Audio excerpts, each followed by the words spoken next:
Hi and welcome back. So this morning I did this drawing which is gonna be used for an upcoming comic book. Actually, I think it's gonna be the main cover for my next upcoming comic book, and I thought it was pretty neat, so I wanted to do a similar drawing and show you how you can create something similar to this. So we're gonna get right into it. Okay, so this piece is made to look like the characters are melting or the paint is dripping off the canvas. So we're gonna start again here, a brand new canvas, and I'm using Sketchbook Pro. So I'm recording the screen so you see everything that I do here. So I start with two layers. The first one is gonna be a yellowish color, then a lighter color, and I do this so that I am able to kind of do a negative space fill here. So on the lighter color I start to erase with a very low opacity on the eraser.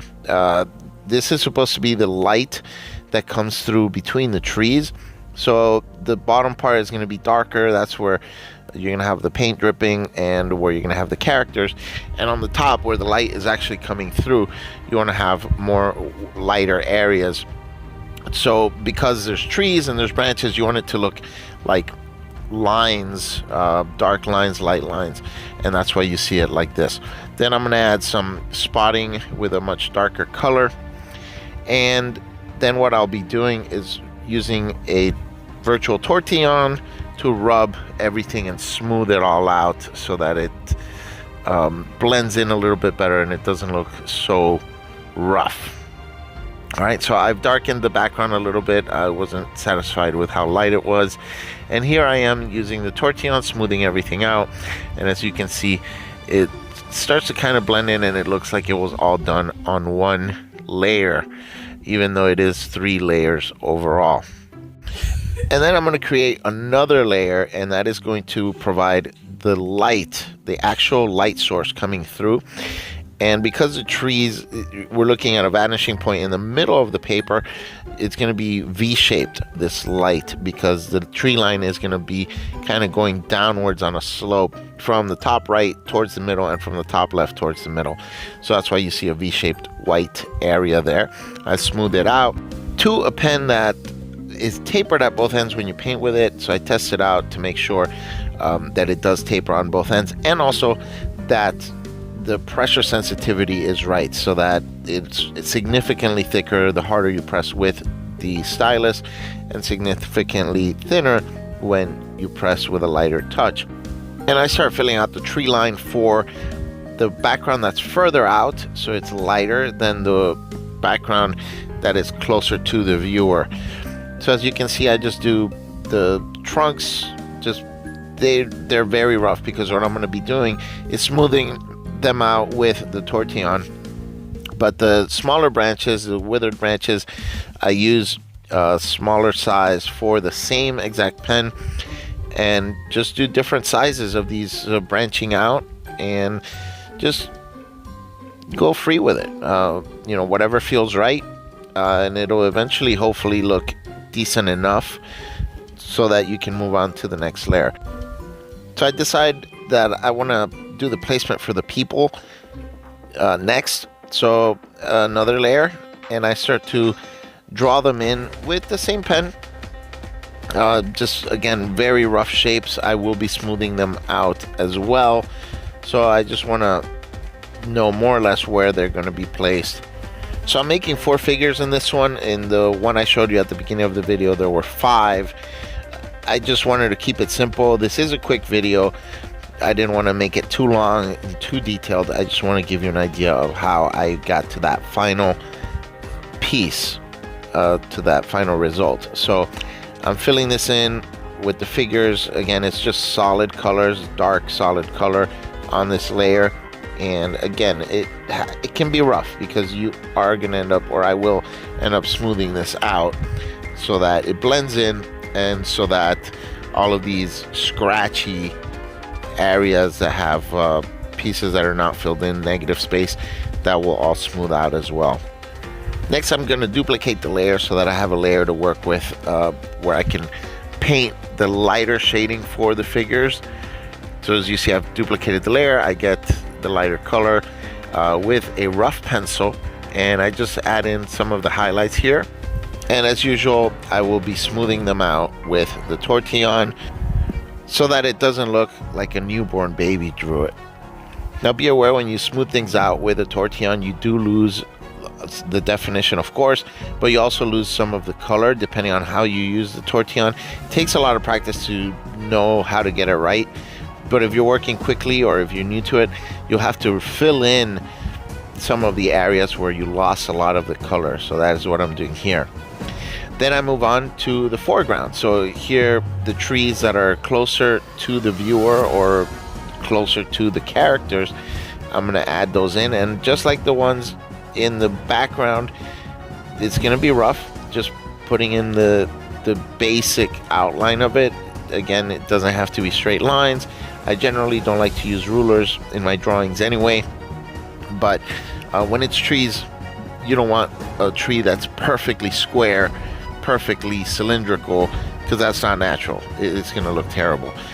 So just draw it as best you can. In this case, I'm making it rough because, as you see here, I'm smoothing it out with the tortillon. On the bottom, you're going to see the fading because that's where all the melty areas are going to come from. And then I will be smoothing out the trunks. Also, the trunks, you do want to, on the ones that are closer to the viewer, you want to make them look a little bit more realistic because they do need to have more detail than the ones in the background. And to be able to do that, you want to add some darker areas. Depending on the type of tree, the darker areas could look like texture, or it could be swirls. And you can do that with a darker color and a lighter color, which is what I'm going to be doing here.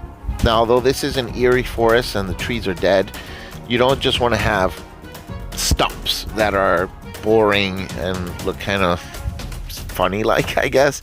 So what you want to do is start adding some junk on that trunk.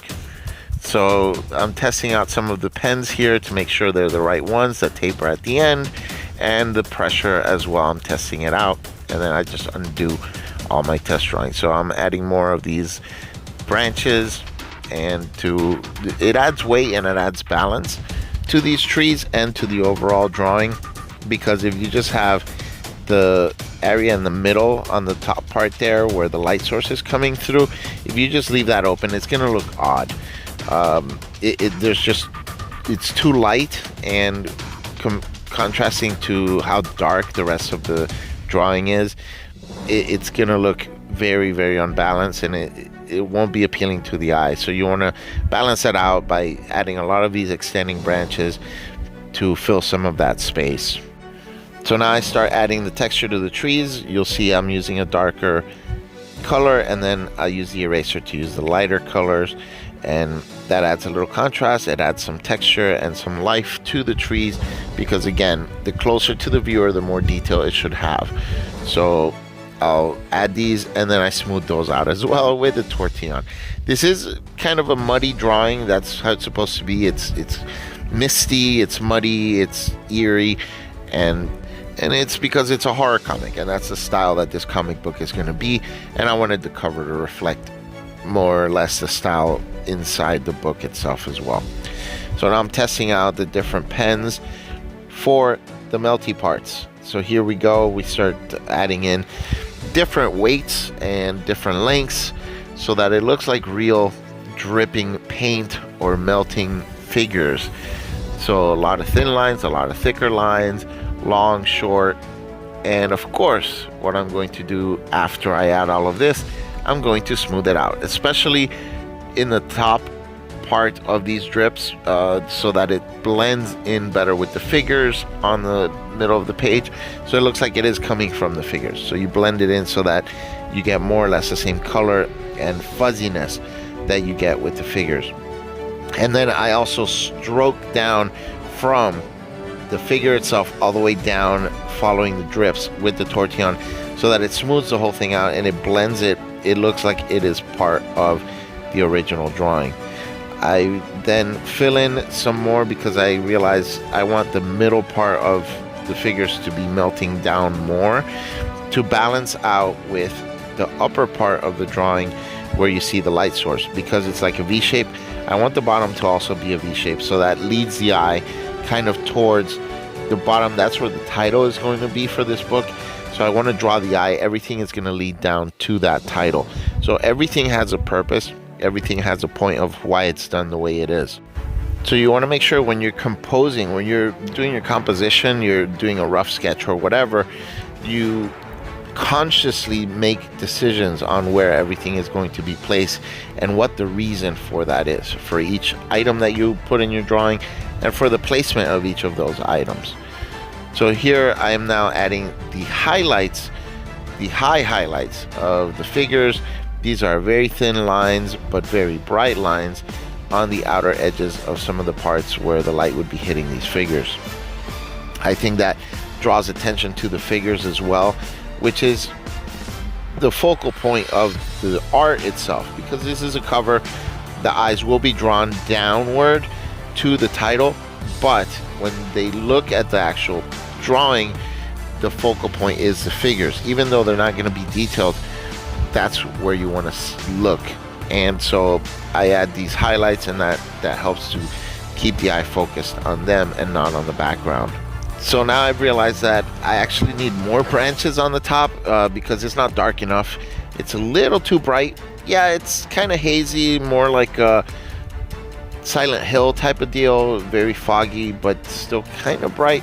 It needs to be a little bit darker, and the way to add more darkness to it is add more branches. So I'm adding a midpoint background so that there's the foreground, then there's the middle ground, and then the background.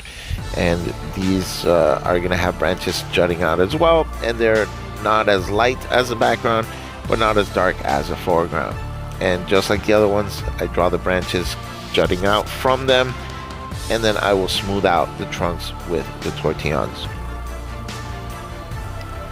After I add the middle ground, then what I want to do to the figures themselves is add some more shading. So there's the highlights we just did, and then we need to add the shadows a little bit more to give the figures a little more definition so that we can see which way they're actually looking. So you want to make sure you darken the eye area and the chin area, and then on the sides of the noses, so that it gives, even though you don't want to give them too many details in this kind of drawing, you do want to make sure you give at least a hint to the viewer of where each of these figures is looking, because then you're talking about a very interpretive piece where you're leaving everything on the viewer, and that's just a lot to ask from the person looking at your work. So as I add these, you're going to see they're not going to be perfect. Again, this is a quick drawing just to show how I did that other piece. So it'll look rough at first, as you see when I'm laying down the colors, but you guessed it, I'm going to be smoothing this all out with the tortillons. And you're going to see once I do smooth it out, it's going to give them a little bit more dimension, and so they won't look as stick figure-ish, and they'll have a little bit more detail, even though you won't be able to actually see everything that is going on with these people. And once we smooth all of this out, then I think the figures will be mostly done. Looking back, remember, you always want to stand back as you're finishing a piece. So as I stand back and zoom out on here, I realize that the paint drips don't look so much like paint drips. They look more like a reflection on a water. And that's because it's not dark enough. So I need to kind of darken these drips. So we're going to go back, pick out our marker or pen, and then we're going to go over these drips to make them a lot darker. And in addition to making them darker, I'm going to add more so that it looks really hefty, like it's really melting a lot, or the colors, the paint is running quite a bit. So you see it's significantly darker than what I had there. I will be smoothing that out as well, which is gonna take out some of the depth of these colors, but as you can see, as I smooth it out, it's still a lot darker than it was just a few minutes ago. So again, I smooth it out. I smooth down from the figures straight down And then I'm adding a little bit more shading to the background because again, it's just too light and it looks too much like a reflection on water. So we need to add some more darkness there, some more fog and haze. And on the top as well, there's just too much light coming in. So we're gonna add some, using a texture brush, we're gonna add some really dark spots. And so it's gonna be spotted all over and just darken the piece overall. I will be smoothing out some of these sections that are spotted, but not all of them, because I do want to see some of those spots.